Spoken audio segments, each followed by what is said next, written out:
नमस्कार। इस वीडियो में हम B honours Hindi semester first के जो हिंदी कहानी सब्जेक्ट है इसके आंसर राइटिंग पैटर्न को देखने वाले हैं, यानी परीक्षा में इसका उत्तर कैसे लिखा जाए इसे समझने वाले हैं। इसके पेपर पैटर्न की बात करें तो 90 मार्क्स का आपका पेपर होगा, 3 घंटे का समय काल होगा, उसमें आपको पेपर सॉल्व करना होगा।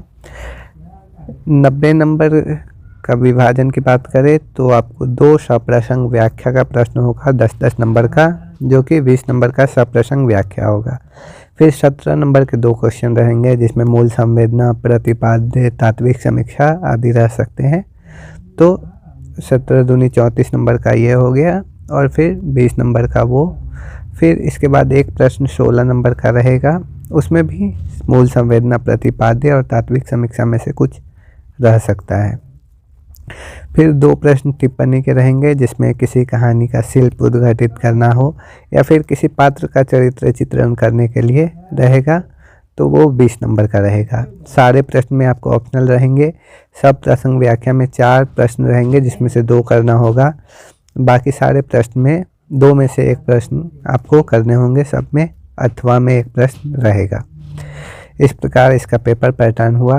और सप्रसंग व्याख्या की बात करें, अगर सप्रसंग व्याख्या में आप कैसे किसी कहानी को पहचानेंगे कि यह किस कहानी से उद्धृत है, तो इसके लिए आपको सभी कहानियों को पढ़ना होगा। अभी आपके पास अगर समय नहीं हो तो आपको मैं बहुत ही आसान तरीका बताता हूँ। आप YouTube पे सर्च करेंगे, आपके पाठ्यक्रम में जितनी कहानी है बारी बारी से आप सिलेबस निकाल कर सभी कहानियों को बारी बारी से सर्च कीजिए और उसका ऑडियो बुक होता है। 5 से 7 मिनट में आप एक कहानी को सुन सकते हैं ऑडियो बुक के माध्यम से।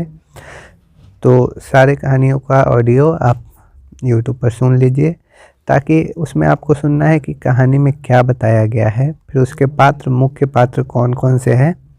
बस ये 2 महत्वपूर्ण चीज़ें हैं। कहानी का विषय क्या है, कहानी में क्या घटनाएं घटित हो रही है और इसका मुख्य पात्र क्या है। इसको आप YouTube पे ऑडियो बुक के माध्यम से सुन सकते हैं। आप कहेंगे तो मैं इसका एक प्लेलिस्ट बना के आपको दे दूंगा। बाकी आंसर राइटिंग पैटर्न मैं आपको इस वीडियो में बताने जा रहा हूं, तो आइए देखते हैं। सबसे पहले हम देख लेते हैं सप्रसंग व्याख्या कैसे लिखी जाती है। कविता में मैंने आपको बताया था सप्रसंग व्याख्या, अब मैं गद्य की व्याख्या करने के लिए बता रहा हूँ।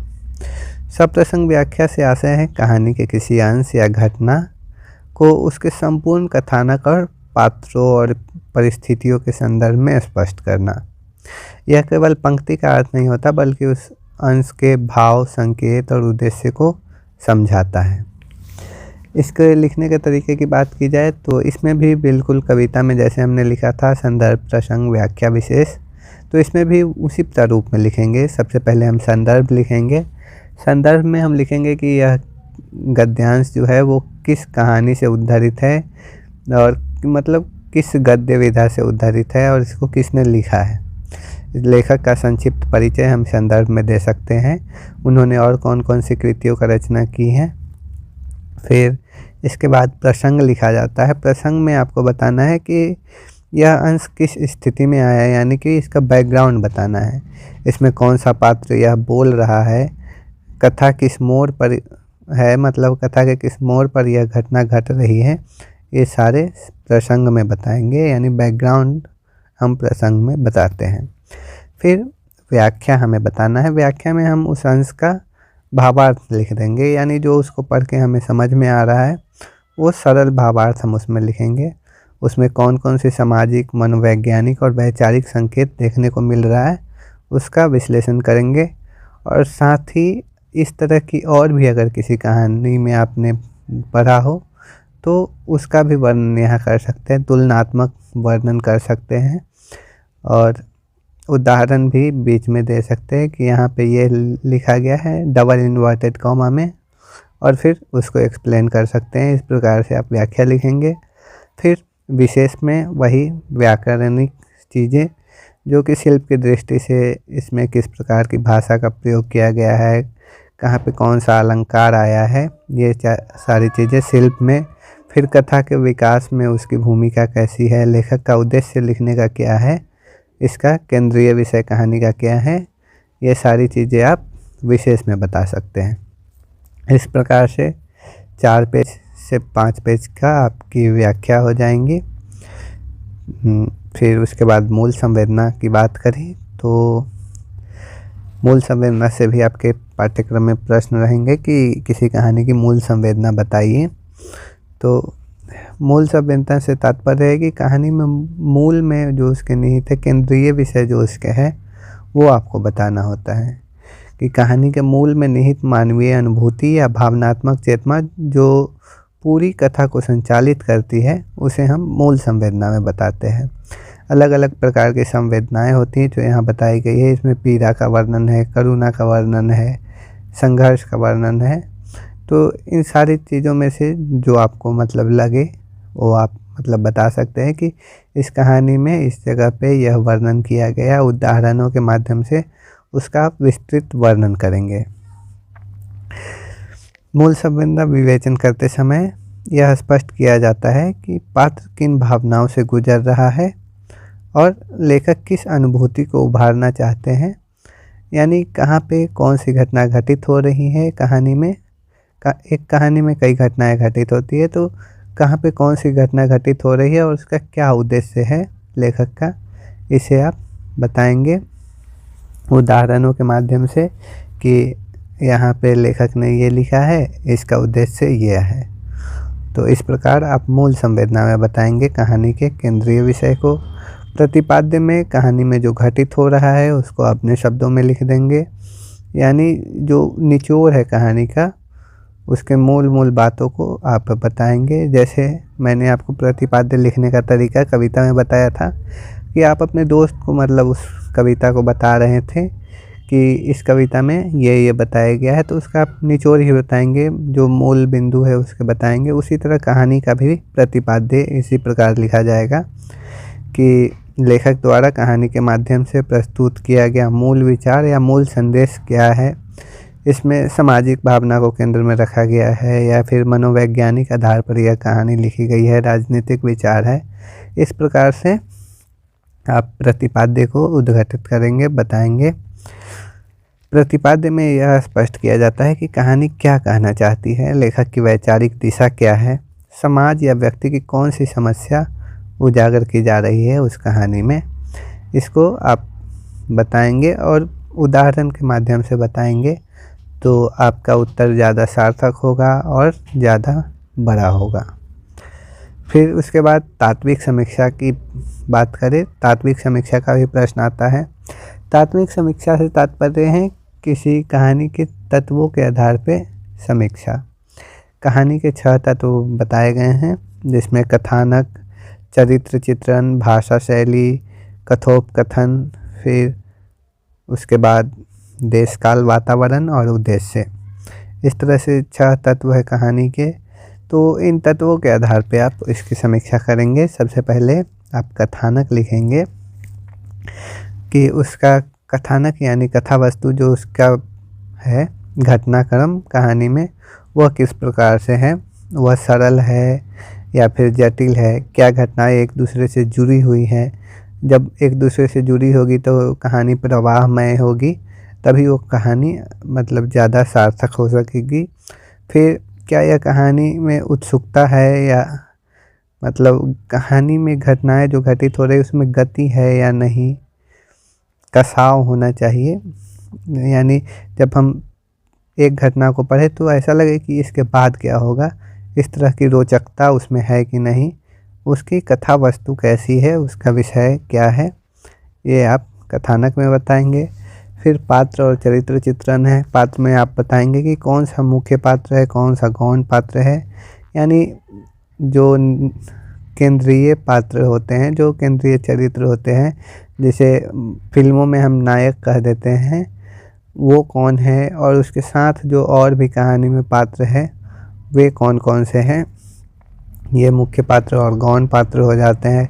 फिर स्थिर पात्र जो कहानी के आरंभ से लेकर अंत तक है, वे स्थिर पात्र होते हैं, और जो कहानी में कहीं बीच में आ जाते हैं और फिर वो चले जाते हैं तो वो अस्थिर या गतिशील पात्र कहलाते हैं, जो कभी कभी आते हैं।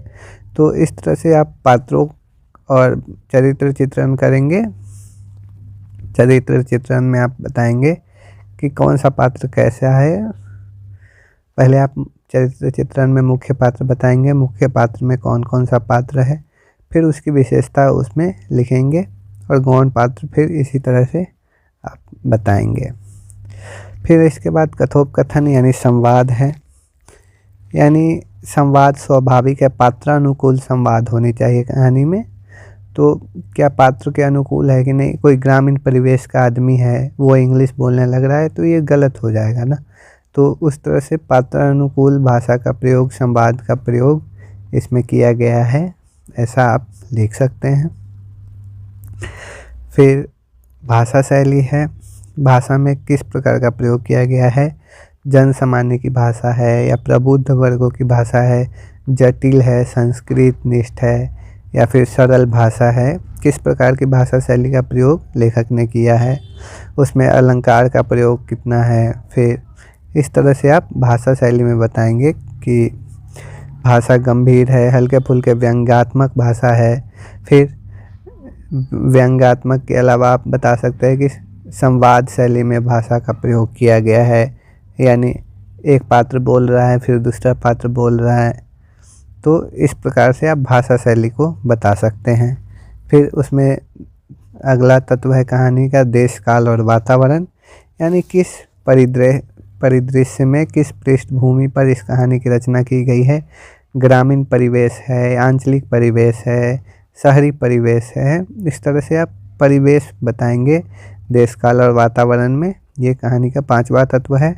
और फिर 6ठा तत्व उद्देश्य, यानी कहानी का केंद्रीय विषय क्या है, कहानी के माध्यम से कवि क्या संदेश देना चाहते हैं, क्यों इस कहानी की रचना उन्होंने की है, ये उद्देश्य में बताया जाता है। तो इस तरह से कहानी के 6 तत्व होते हैं, जिसमें पहला मैंने आपको बताया कथानक, दूसरा पात्र या चरित्र चित्रण, तीसरा कथोपकथन या फिर संवाद, चौथा भाषा शैली, 5वां देश काल और वातावरण और 6ठा उद्देश्य। जब भी तात्विक समीक्षा की बात आएगी तो इन सारे टॉपिक्स को आपको लिखना ही है। फिर उसके बाद शिल्प की बात करें तो ये आपके टिप्पणी वाले प्रश्न में आता है कि इस कहानी का शिल्प उद्घाटित कीजिए। तो शिल्प किस प्रकार से लिखना है वो मैं आपको बताता हूँ। शिल्प से तात्पर्य है कि कहानी की तकनीकी कुशलता क्या है, वह कैसे अपने कथ्य को प्रभावी ढंग से प्रस्तुत करता है। किसी भी रचना में 2 पक्ष होते हैं, एक शिल्प पक्ष और एक भाव पक्ष। शिल्प पक्ष यानी किस प्रकार से प्रस्तुत किया जा रहा है और भाव पक्ष यानी क्या प्रस्तुत किया जा रहा है। तो शिल्प की बात करें तो इसमें हम बताएंगे कि कहानी में कथा प्रवाह कैसी है, यानी कहानी कैसे आगे बढ़ती है, इसका प्रवाह सुचारू है या फिर रुक रुक कर चलता है, कहीं पे कोई जटिलता आ जाती है। फिर समय का नियोजन किस प्रकार है, यानी क्या घटनाएं काल क्रमानुसार है या फिर फ्लैशबैक शैली में लिखी गई है। फ्लैशबैक को हिंदी में कहते हैं पूर्व दीप्त शैली में लिखी गई हैं। तो ये आप बता सकते हैं कि बाद की घटनाएं पहले हो जा रही, फिर पहले की घटनाएं को दिखाया जा रहा है, तो ये फ्लैशबैक शैली होता है।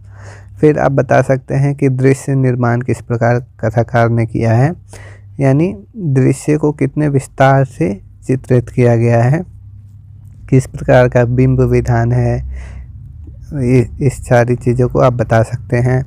फिर संवाद योजना कैसी है, पात्रानुकूल संवाद का प्रयोग किया गया है, आप लिख सकते हैं। संवादों का कहानी में कितना महत्व है, क्या यह संवाद ऐसा रहता, अगर ऐसा ना रहता तो फिर कैसा रहता। फिर प्रतीकात्मकता को बता सकते हैं कि इसमें किन चीज़ों को प्रतीक के रूप में प्रयोग किया गया है, कौन सा पात्र किस चीज़ का प्रतिनिधित्व कर रहा है, इन सारी चीज़ों को बता सकते हैं। फिर आप बता सकते हैं कि कहानी की संरचना कैसी है, क्या वह जटिल है या सरल है, क्या उसका शुरुआती में आकर्षक है, वहाँ इसकी मतलब क्लाइमेक्स क्या है, इन सारी चीज़ों को आप बता सकते हैं कि चरम पर कहानी कब पहुँचता है। प्रवाह में जो है वो बता सकते हैं कि प्रवाह कैसी है कहानी की। फिर प्रभावोन्नति, यानी कहानी में जो कथानक को कितना आकर्षक बनाया गया है, ये आप बताएंगे प्रभाव वन्नति में, यानी किस प्रकार का प्रभाव कहानी छोड़ता है। क्या कहानी में तनाव और रोमांच है या नहीं है। फिर नवीनता में आप बताएंगे कि इस कहानी में क्या नया प्रयोग किया गया है जो इससे पूर्व नहीं किया जाता था। तो इस प्रकार से आप इसके शिल्प में बताएंगे। फिर इसके बाद चरित्र चित्रण का प्रश्न भी आता है। किसी कहानी में किसी पात्र के लिए चरित्र चित्रण का प्रश्न आता है, जिसमें जैसे में मान लेते हैं आपके पाठ्यक्रम में तीसरी कसम है, तो तीसरी कसम में हीरामन जो गाड़ीवान है उसका अगर चरित्र चित्रण आए तो आप उसको किस प्रकार से लिखेंगे। चरित्र चित्रण से आशय है कहानी के पात्रों के बाह्य और आंतरिक व्यक्तित्व का विश्लेषण। इसमें आप उसके बता सकते हैं कि वो उसका मानसिक पक्ष कैसा है, सामाजिक पक्ष कैसा है, उसके नैतिक पक्ष को आप बता सकते हैं।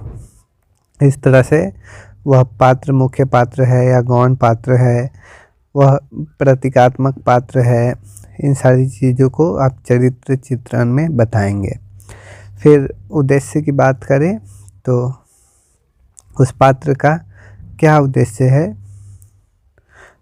पात्र के माध्यम से कहानीकार कथाकार क्या प्रस्तुत करना चाह रहे हैं, उस कथा का उद्देश्य क्या है, इसे आप चरित्र चित्रण में बताएंगे। जैसे हीरामन ग्रामीण परिवेश का आदमी है, वह मतलब गाड़ी चलाता है, वह तीसरी कसम कहानी का मुख्य पात्र है। फिर इन सारी चीज़ों को आप विस्तार से लिखेंगे। इसमें विभिन्न घटनाओं का भी उल्लेख कर सकते हैं कि हीरामन के साथ कब क्या हुआ। तो इस प्रकार आप चरित्र चित्रण करेंगे, जिसमें उस चरित्र को बताएंगे कि वो मुख्य पात्र है या गौण पात्र। फिर उसके बाद बताएंगे कि इसका उद्देश्य क्या है, इसका स्वरूप क्या है, वह किस परिवेश का आदमी है, उसकी भाषा शैली क्या है उस पात्र की। फिर उस पात्र के माध्यम से कथाकार या फिर कहानीकार क्या कहना चाहते हैं। तो इन सारी चीज़ों को आप चरित्र चित्रण में प्रस्तुत करेंगे। तो इतना ही प्रश्न आपके परीक्षा में पूछे जाएंगे इसी प्रकार के। इसके अलावा मैंने PYQ को एनालाइज किया है, तो इसी तरह के प्रश्न पूछे गए हैं। तो आशा करता हूँ जो बातें बताई गई वो आप समझ गए होंगे। अगर कोई डाउट हो तो कमेंट सेक्शन में पूछ सकते हैं। मिलते हैं फिर अगले वीडियो में। धन्यवाद।